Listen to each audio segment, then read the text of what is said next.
நாளைக்கு வர exam படிக்கலான்னு book எடுத்தால் பேரெல்லாம் அவ்வளோ பெருசாக இருக்குது. நாளைக்கு எப்படி படிக்க போகணுமோ தெரியல. என்னதுக்கா புலம்பே இருக்கிறே, என்ன விஷயம்? நாளைக்கு வர இங்கிலீஷ் எக்ஸாம், எதுவுமே படிக்கல, எப்படி எழுத போகிறனோ தெரியல நாளைக்கு. அதுதான் படிக்க டைமில் படிக்கணும். இப்போ கொஞ்சம் ஃபீல் பண்ணா நீ ஒன்றும் அட்வைஸ் பண்ணாத, வேலையை பார்த்துன்னு போடா, நான் பார்த்துக்கிறேன். மச்சான் என்ன பண்ணுது? ரெண்டு பேரும் ஏதோ சீரியஸாக பேசுகிற மாதிரி இருக்கு. எக்ஸாம்டா, சுத்தமாக படிக்கல. நீ எல்லாத்தையும் படிச்சிட்டியா?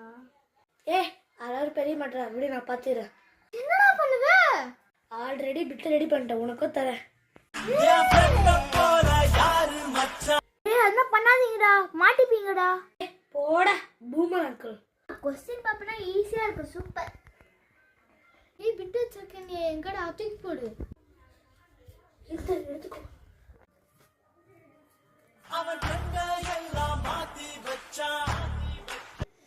தமிழ் எக்ஸாமுக்கு இங்கிலீஷ் பிட் எடுத்து வந்திருக்கான்டா. உன் ஃப்ரெண்டை போல யாரு மச்சான்?